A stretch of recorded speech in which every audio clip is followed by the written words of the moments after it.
The holidays sneak up fast, but it's not too early to get your shopping done and actually have fun with it. Uncommon Goods makes holiday shopping stress-free and joyful, with thousands of one-of-a-kind gifts you can't find anywhere else. We've all scoured the web for last-minute, passable gifts, but you rarely find something unique. Gifts worth a thought is as appreciated as the gift, but you will at uncommongoods.com. Often handmade or made in the US, many crafted by independent artists or small businesses. Made in small batches or very rare one-offs that don't break the bank, though the best finds can sell out fast. It's our second year working with Uncommon Goods, and last year I bought a delicate blown glass sphere in an almost spectral green, and since then it's become a legit conversation piece for anyone coming into my home. Uncommon Goods has something for everyone. Mums, dads, kids, book lovers, football fans, gardeners, you name it. You'll find thousands of new gift ideas you won't find anywhere else. The phrase "the gift that keeps on giving" is rarely true, but with Uncommon Goods, every purchase you make, they give $1 to a non-profit partner of your choice, donating more than $3 million to date. So shop early, have fun,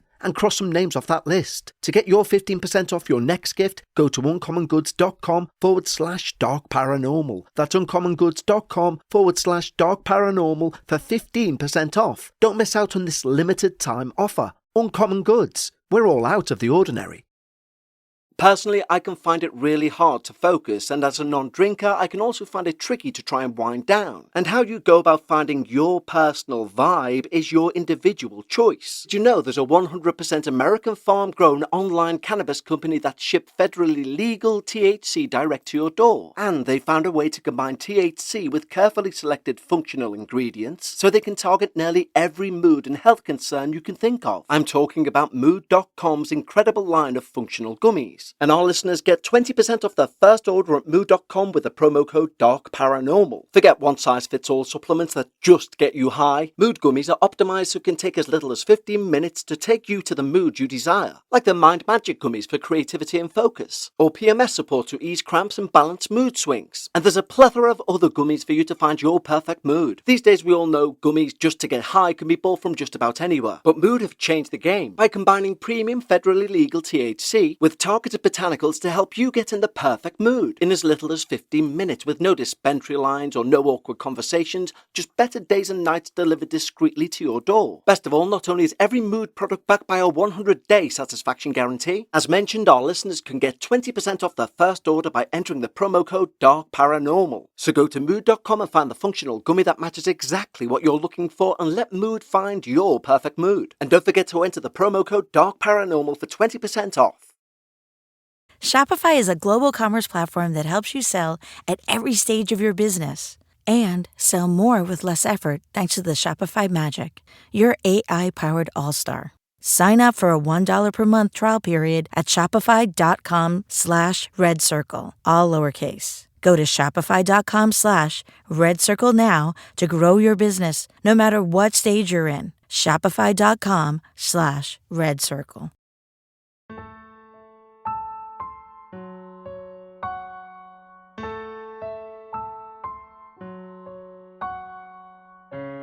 Live from Liverpool, The Dark Paranormal, Season 22.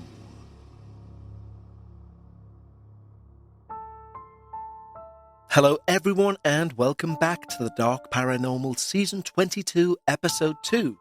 And thank you for all of the feedback for our first episode. Hopefully this will be our best season yet. We've received some lovely editorials in both Spotify from the US, the UK, and also Dark Paranormal, Anna's franchise version of The Dark Paranormal, received a review for Spotify in Mexico. So all in all, a great start to the new season, and please forgive my voice, I'm getting over or through a form of cold or flu, I'm not sure which. Either way, as you guys know, from season 22 onwards, we are trying to get to the heart of the matter quicker, i.e. the person's experience. So, although we're thankful for every Patreon who joins, we no longer read names. But I will still inform you of what you will get if you join our Patreon, which is of course signing up to our wonderful community, but it would be remiss of me to not remind you of what you gain by joining our wonderful community at Patreon. Patreon is vital to the show's success. It keeps us going, If you join at the lowest tier from December, you will gain access to ad-free episodes. And believe me, with Christmas coming up and the January sales, every podcaster everywhere is going to have what they call a fill rate full, meaning adverts are going to be coming thick and fast. Joining at that level means you still get your show on the same day but ad-free. The other options are to have early ad-free releases, or of course join our highest tier, where you get access to not only everything ad-free and early, but to our Dark Bites back catalogue of over 155 hours of Patreon-only shows, a new show of Dark Bites every week, and also, from December onwards, a brand new show where I take a more informal approach in terms of discussing some of the topics that we've covered. On top of that, we will be introducing our own community forum for what I believe is the best community to do with the paranormal online anywhere. Simply head over to patreon.com/The Dark Paranormal. But right now, it's time to lower those lights, make yourself comfortable, and most importantly, leave your disbelief at the door, as we hear all about one of our listeners being marked by the miller.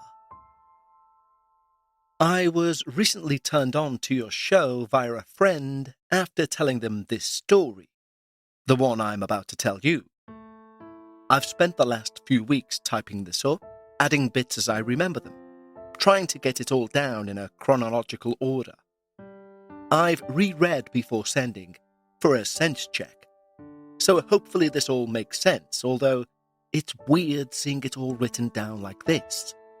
It makes me feel like I'm watching someone else's story, if that makes sense. This happened about 2 years ago, and I'll be changing my name, other names, and some of the places. But everything else is exactly as it happened. At the time, I was coming out of what I can only describe as a complete implosion of my life. I'd been in a PR business partnership in Newcastle. It was with my closest friend since childhood. I won't go into all the details, but she wanted to grab cash in place of our original values on this major deal. I trusted her with the majority of the legal side of things, as that was much more her field.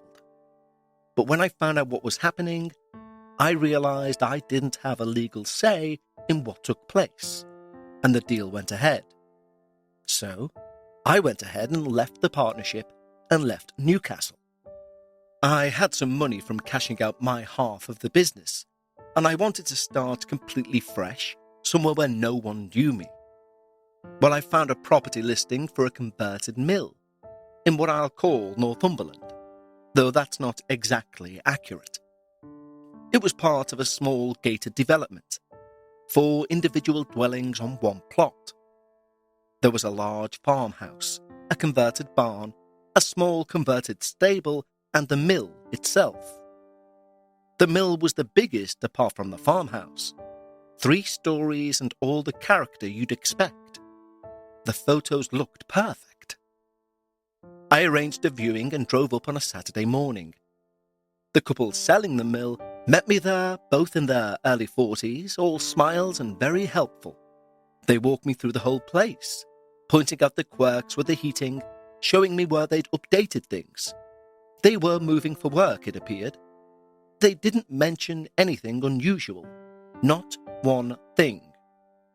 I found that strange later, but at the time I thought I was just lucky. The other residents on the plot seemed nice enough, and when I met them during the viewing, they were fine. The farmhouse was occupied by 2 doctors, Andy and Nikki, and they were very welcoming. In fact, they were the impromptu welcoming committee. They came over and introduced themselves, offered help if I needed anything, etc. The converted barn housed a retired man whose name I never really remember.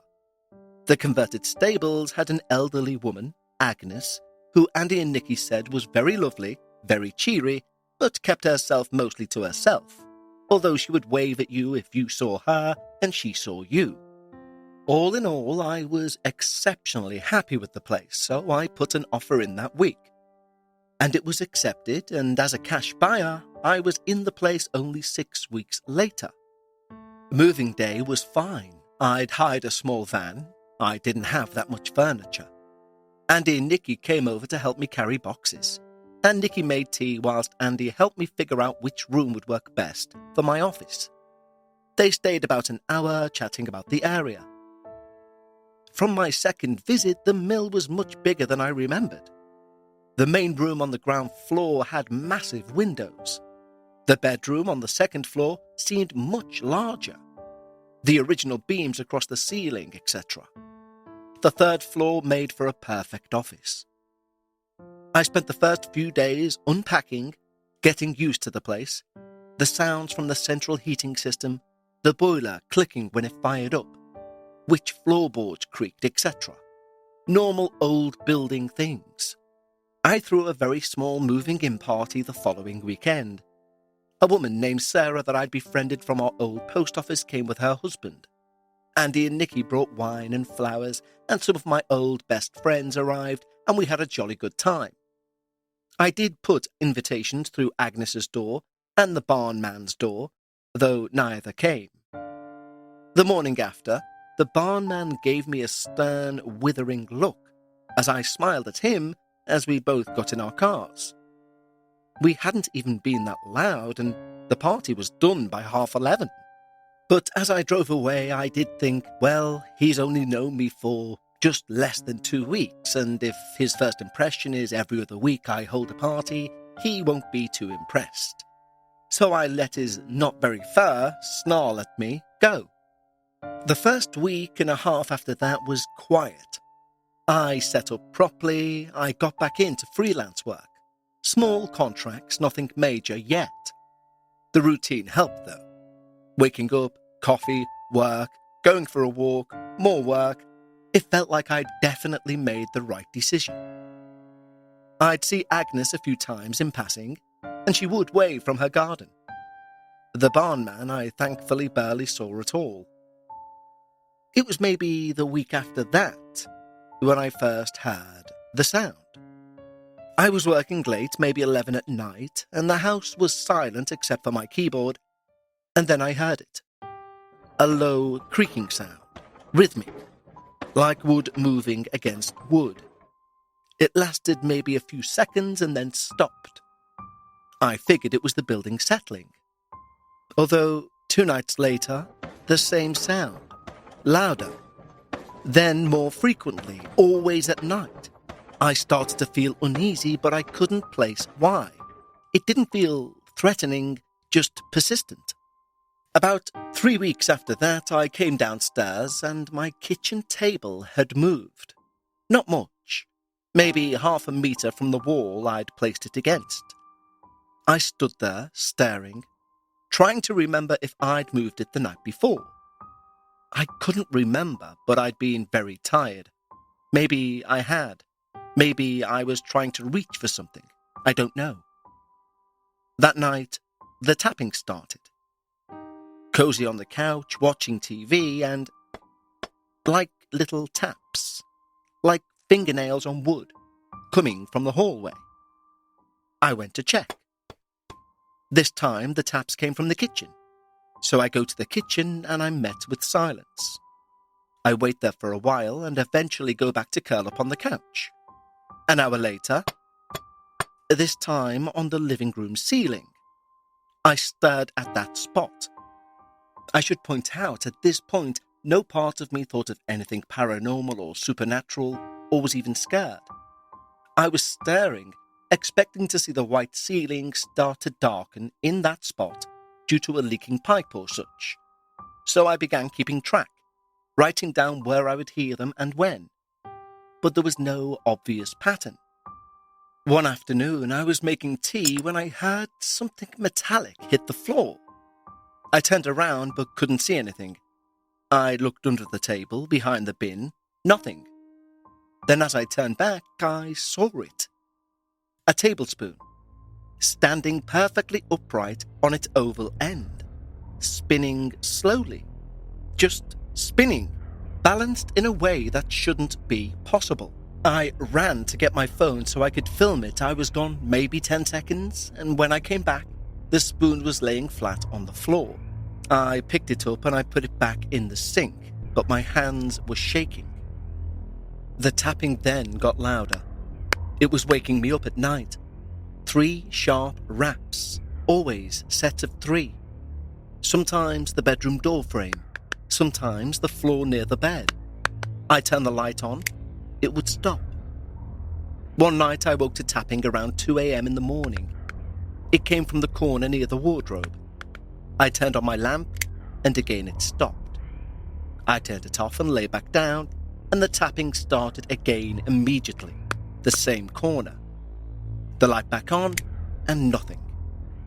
This went on for maybe 20 minutes, and I decided I would leave the light on, just to get some sleep. Around this time, things started going missing. A pen from my desk, a mug I'd been using, which would then be found in odd places, the pen in the bathroom cabinet, the mug on the bedroom windowsill. I told myself I was just being forgetful, stressed, and I undeniably was, as work was proving hard to come by. Then a book I'd been reading disappeared from my bedside table.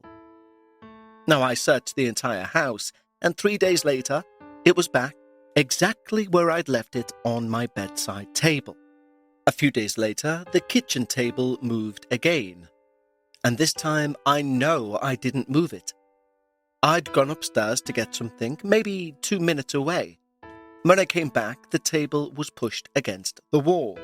Now I'd recently moved it to the centre of the kitchen. I stood in the doorway, staring. And then I pushed it back.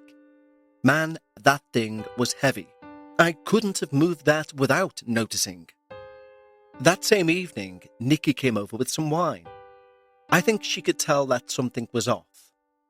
We sat and we talked, and eventually I told her about the sounds, the furniture, the spoon.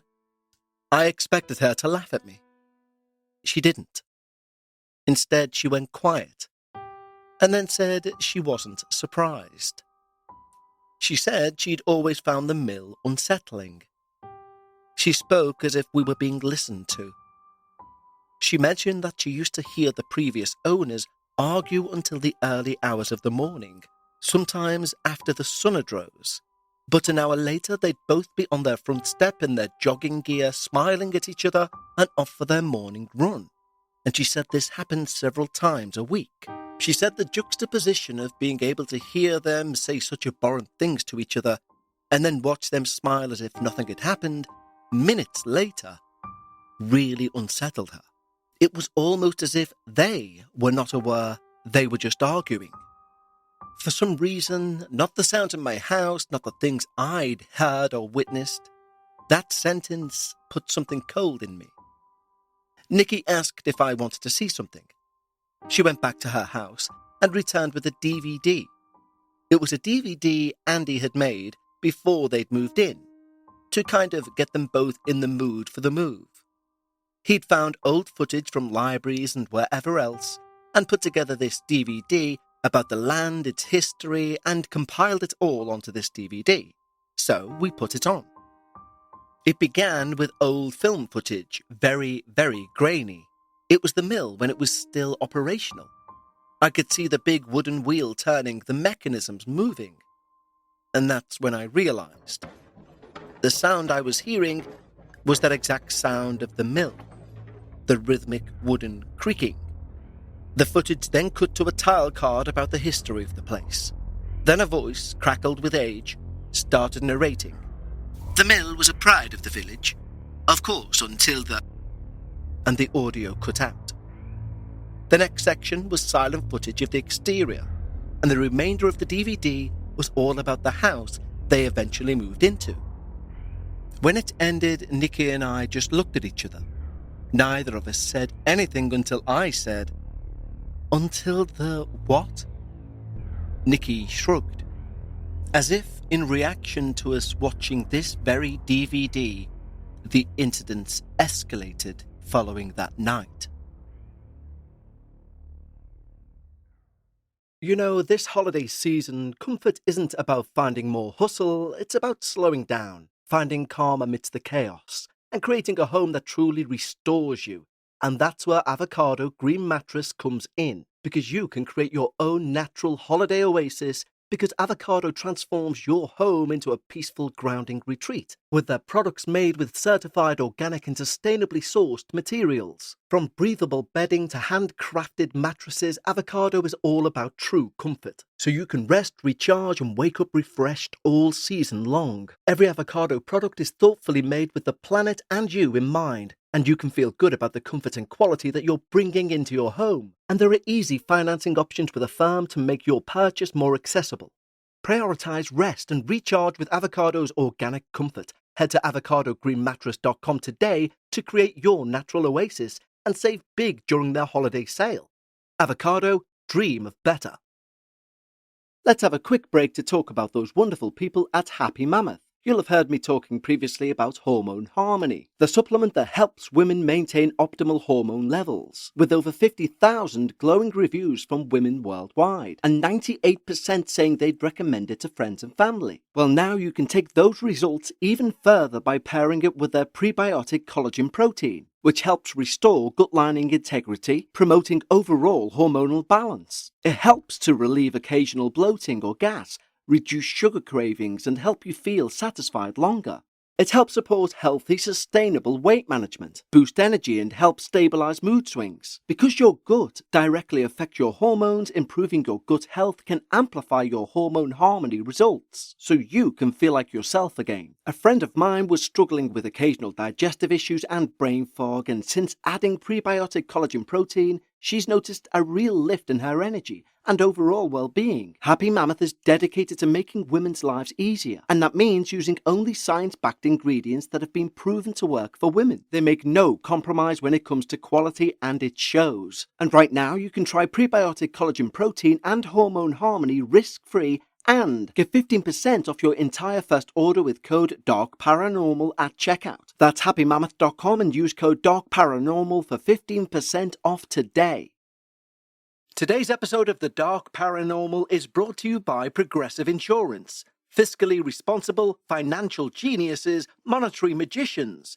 These are things people say about drivers who switch their car insurance to Progressive and save hundreds. Because Progressive offers discounts for paying in full, owning a home, and more. Plus, you can count on their great customer service to help you when you need it. So your dollar goes a long way.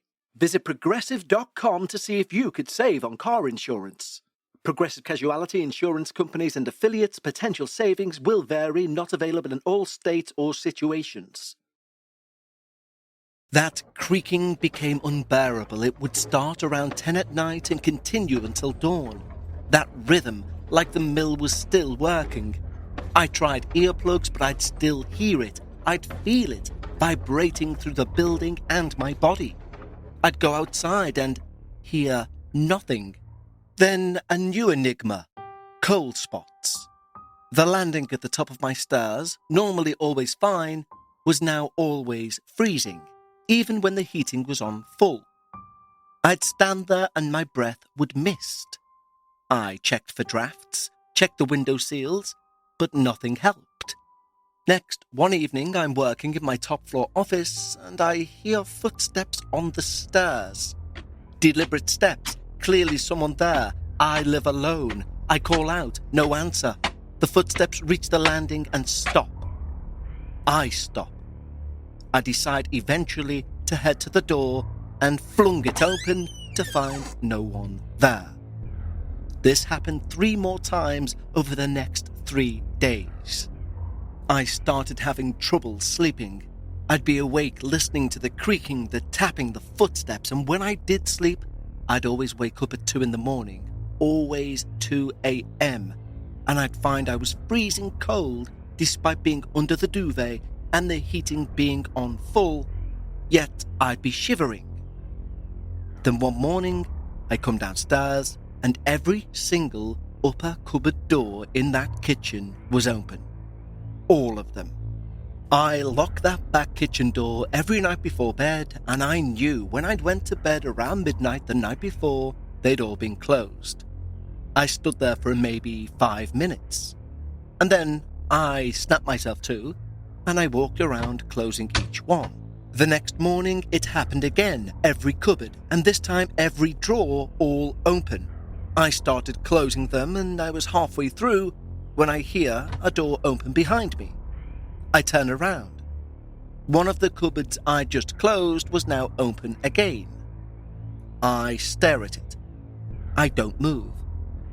I walk backwards, focused on that cupboard, closing everything else by touch alone. I kept my eyes on it the whole time. It stayed open. When I was sure everything else was closed, still zoned in on this cupboard, I slowly walked over and closed it. I reopened it a few times to see if there was a spring mechanism, basically anything rational. Once that part of my brain was satisfied, I headed back upstairs. The following morning, they were all closed as usual. And it was around this point he made an appearance. And I say he because although this was a domineering and threatening and intimidating presence, its masculine energy was like something I'd never experienced. His appearances began in my peripheral vision, always in doorways, a dark shape, person-sized, just standing there. I'd glance for a full-on view and they'd disappear. A kitchen doorway, a bedroom doorway, the top of the stairs, always watching. One afternoon I was at my desk in the office and I felt someone stood behind me. That physical sensation of another person blocking out the entire atmosphere behind you. I spun around, nothing, but that feeling didn't go away. It was as if I was facing a wall of invisible energy. I grabbed my laptop and ran downstairs. I could feel the feeling following me. Even when I settled at the kitchen table, I could still feel someone behind me whilst I worked. I kept turning around, never seeing a soul. Eventually, I sent my final email and quickly stood from the table trying to surprise it, I guess. And I walked up the back way for a walk outside. When I got back, my laptop was gone from the kitchen table. After scouring the house, it was laying on my bed, still open at the page I'd left it. I was walking across the landing a few days later, and my right foot was suddenly swept up and backwards. I fell hard, hit my shoulder against the wall.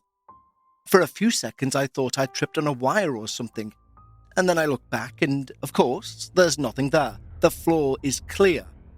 And that's when the fear 100% had me.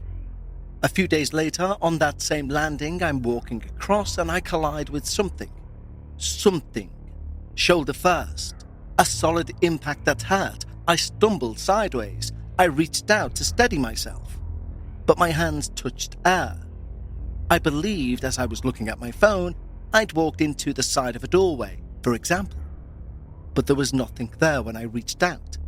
It took a good few minutes before I realized I'd walked in to nothing.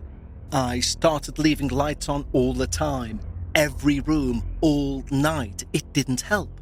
The thing still happened. If anything, being able to see clearly apparently made it worse. Then one morning I went out to my car to get some shopping and saw Agnes in her garden. I waved. She didn't wave back. She just stood there staring at the mill. I walked over, smile on my face, and staying outside of her garden, I said, "Hello." Then she turned and looked at me properly. Her face wasn't the jolly, happy-go-lucky Agnes I'd been so well informed about. We made small talk, and then she slipped in, "Are you living there alone?" "Yes," I say. Agnes made the sign of the cross, literally crossed herself right there in front of me. I laughed nervously and asked what that was about. She looked me straight in the eye and said, "The sign of the cross. If you don't know, then God help you." Of course I knew, I just didn't know why she'd done it. She turned and walked back into her home. I stood there at that fence for a long time after she'd gone. That conversation changed something. Up until then, part of me had still been in denial, although completely engrossed in fear. I was still telling myself this could be stress, the building, my imagination. But Agnes knew. She'd known the moment I told her I was living alone. So, sod this, I knocked. She didn't answer. I knocked louder. I could see her pottering in the living room, so I knocked on the glass. I watched her pause, and then she carried on as before, like I did not exist. And it was a feeling I was genuinely starting to feel. I was becoming frayed at the edges. And then, one morning, about 7 a.m., there was a knock at my door. I answer it to find the woman who'd sold me the house, the wife. She was alone. She asked if I'd come for a coffee with her. I invited her in. She refused. She even took a step back from the door. She said she'd rather go somewhere, and I quote, neutral. I grabbed my jacket and we got in her car. She drove us to a Starbucks in a lay-by about 15 minutes away. As we sat in the car park, she looked like she hadn't slept. I asked what she wanted, and she told me there was something bad in the mill. I asked her to go on, but she stayed silent for about maybe 2 or 3 minutes, which I know isn't long, but when you're basically with a stranger in their car, 2 or 3 minutes is like half an hour. Eventually she says, an evil man. She says he started appearing to her about 4 months after they moved in. He'd stand in doorways. He ended up appearing at the end of their bed. He would follow her from room to room. Her husband, on the other hand, thought she was losing her mind because he never experienced a thing. It was her belief he only targeted women. She'd begged her husband to move, and he'd finally agreed, though he thought she was being irrational. They'd never told anyone because they wanted to sell the place ASAP, but she'd felt guilty ever since knowing it was going to a single woman. She drove me back in total silence. Before I got out the car, she said, I'm sorry. She drove off and I stood in the driveway, staring at the mill. I then muttered under my breath, I've just been told about you. Do you want me gone? There was a bang from inside, my bedroom, loud, definite. I opened the front door and I ran up to my bedroom. My king-size bed, the one I just stepped out of to get hastily changed to join this stranger for coffee, had been turned around. It was no longer facing the window, but facing the opposite wall, meaning it had been lifted, rotated 180 degrees, and dropped. Not a crease of the bedding out of place. I stood in that doorway and experienced something I've not experienced prior or since.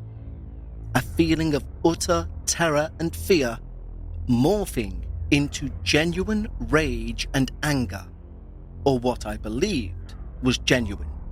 At the top of my lungs, I shouted, well, I'm not going anywhere. Nothing happened. Complete silence. My genuine rage, of course, was a lie. It turns out it was pure ego and fear mixed together, and in fact it collapsed very quickly back to fear. In fact, I contacted an estate agent that same afternoon. But here's the strangest part, although it may not seem it from everything that took place, but from the moment I made that decision to leave, nothing else happened. Not one thing. No movement, no figures. It was like I was living in my ideal home. The silence was almost worse than the activity. I kept waiting for something to happen, lying awake listening for the creaking, the footsteps, the tapping. But nothing. The house was completely quiet. The cold spot disappeared. Rooms felt normal temperature. I could walk through without feeling watched. It was just a building again. I started testing it. I'd leave cupboard doors open and come down in the morning to see if they'd close. but they'd still be open. I'd put objects in weird places and I'd check on them. They'd never move. It was surreal. After months of constant activity, the sudden nothing felt wrong. Like the calm before a storm that never came. I just couldn't relax into it. It even got me wondering if I'd imagined all of it, as if I'd had some kind of breakdown. But I knew that wasn't true. Too much had happened. And then there was the previous owner's wife. Her story matching mine. That hadn't been in my head. The estate agent was optimistic, the property market was good, the mill was charming. He said we would get interest quickly, and he was right. Within 3 weeks we had an offer, a young couple. They loved it. And although part of me felt very guilty for not mentioning anything which I didn't, I did think, well, at least there's 2 of them. Their purchase took 4 months. Surveys, mortgage arrangements, solicitors, all the usual delays. And in all that time, the mill stayed silent. Unnervingly silent. I don't know why I'm sharing this with you now. I suppose I just want to put it somewhere. Have a documented record of it. But believe me, it happened. And it happened exactly as I've wrote it here. I don't expect everyone to believe me. I'm truly not bothered if they do or don't. I'm not sure I'd have believed me if I'd have heard this story over 2 years ago. And as for advice, I only have one bit. If you ever find yourself in a situation like mine, make a decision about your next step before it's made for you. Don't wait to see how bad it gets. This is not make-believe, it's real. I didn't want to admit it until I had no choice. And believe me, it will not stop until you make a decision, or it decides for you. After rereading this email several times over, I believe this is everything I wanted to say. Thank you, Kevin, for giving me a place to submit my entire experience. Best wishes, Anonymous.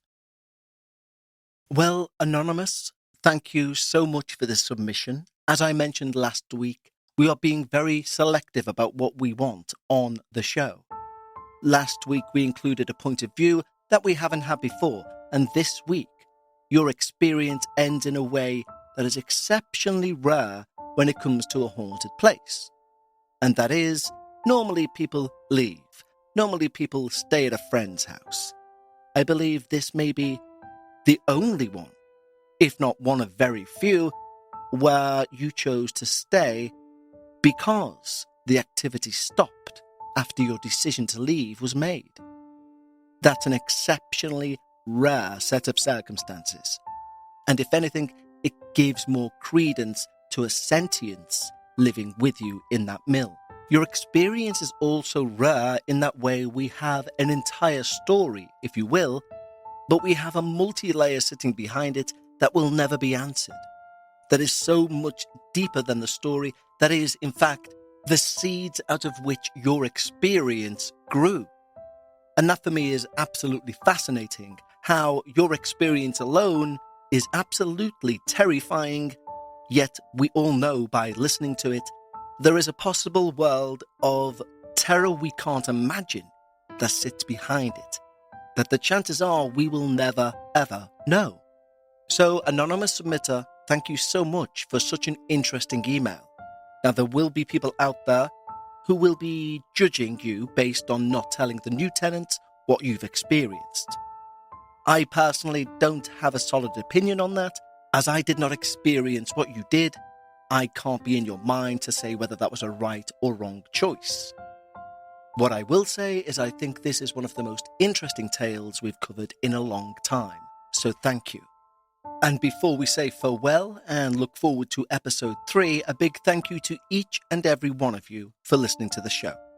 And if you haven't already, please hit subscribe wherever you listen. It does help us in those rankings, etc. And also, if you do want to take a peek at maybe becoming one of our community members at Patreon, you can get a free week's trial at the highest tier in the show notes. And believe me, I mean it when I say becoming a Patreon isn't just making you a fan of the show. It makes you almost a shareholder. You have an input. you have a say.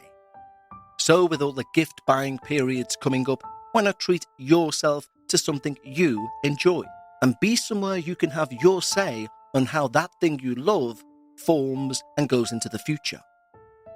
But until next time, stay safe and remember, if you're discussing the paranormal, always leave some of your disbelief at the door. And I'll see you next time, right here on the Dark Paranormal.